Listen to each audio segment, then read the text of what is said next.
નર્મદા જિલ્લામાં ઉત્તર વાહિની પંચકોશી પરિક્રમા તારીખ 19 માર્ચથી શરૂ થઈ ગઈ છે। આ પરિક્રમા માટે સમગ્ર ગુજરાત, મહારાષ્ટ્ર, મધ્યપ્રદેશ સહિત દેશના અન્ય પ્રાંતમાંથી શ્રદ્ધાળુઓ આવતા હોય છે।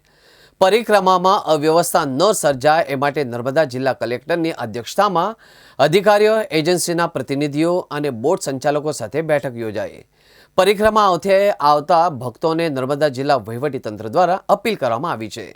શનિવાર કે જાહેર રજાના અથવા ધાર્મિક તહેવારની રજાની આગલી રાત્રે આવતા હોય એવા ભક્તો મંગળવાર, બુધવાર, ગુરુવાર જેવા સામાન્ય દિવસોમાં આવે તો શ્રદ્ધાળુઓને વહીવટી તંત્ર દ્વારા સારી સુવિધા પૂરી પાડી શકાય છે।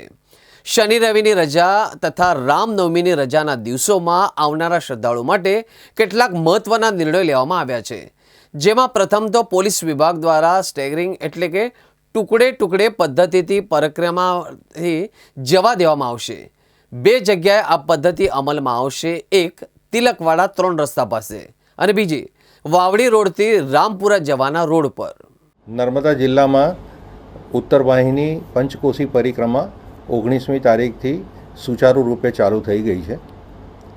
પરિક્રમામાં આવનાર ભક્તોને વહીવટીતંત્ર તરફથી ખાસ વિનંતી છે કે જે શનિવાર રવિવારની રજા આવે છે, રામનવમીની રજા આવે છે, એવા દિવસોમાં જિલ્લા વહીવટીતંત્ર 2 નિર્ણય લેવા માટે જઈ રહ્યું છે। એમાં એક કે પોલીસ ડિપાર્ટમેન્ટ દ્વારા સ્ટેગરિંગ પદ્ધતિથી પરિક્રમાવાસીઓને જવા દેવામાં આવશે। આ સ્ટેગરિંગ પદ્ધતિ 2 જગ્યાએ અમલમાં આવશે, એક તો તિલકવાડા 3 રસ્તા આગળ અને બીજી વાવડી રોડથી રામપરા જવાના અંદરના રોડ પર। એટલે ભક્તોને ખાસ વિનંતી કે પોતાને 1 કલાક 2 કલાક જો કોઈ જગ્યાએ સ્ટેગરિંગ પદ્ધતિના કારણે રાહ જોવી પડે તો એ રાહ જોવા માટે વિનંતી છે।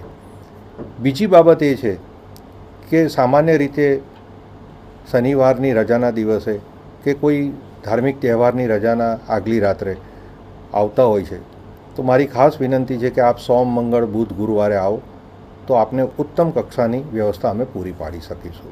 આ વખતે એક બીજો અમે નિર્ણય લીધો છે કે જે પવિત્ર યાત્રાધામ વિકાસ બોર્ડની જે વેબસાઇટ છે એ વેબસાઇટ પર રજિસ્ટ્રેશન કરાવવું જરૂરી છે, પરંતુ જે 2 દિવસ પહેલાં એક બાબત બની એ અંતર્ગત અમે એ નિર્ણય લેવા જઈ રહ્યા છે કે આવનારા 25 માર્ચથી લઈ અને 30 માર્ચ સુધી આ રજિસ્ટ્રેશન જેને કરાવ્યું હશે એને જ અંદર જવા દેવામાં આવશે। આ મેન્ડેટરી છે। ત્યાર પછી જે બીજા રજાના દિવસો છે, દાખલા તરીકે 2 April, 3 April, 4 April, 11 April, 13 April, આ દિવસોમાં રજિસ્ટ્રેશન મેન્ડેટરી છે, જેથી કરીને આ યાત્રા આપ સારી રીતના કરી શકો।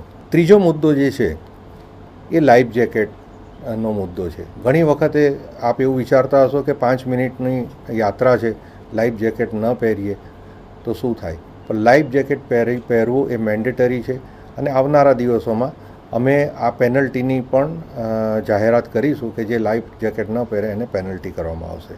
આપ સૌની આ પરિક્રમા સુચારુ રૂપે પાર પડે અને આપ ભક્તિમય, આનંદમય રીતે આ પરિક્રમા કરી શકો એ માટે જિલ્લા વહીવટીતંત્રને આપ સાથ સહકાર આપશો એવી આપ સૌ પાસેથી હું અપેક્ષા રાખું છું।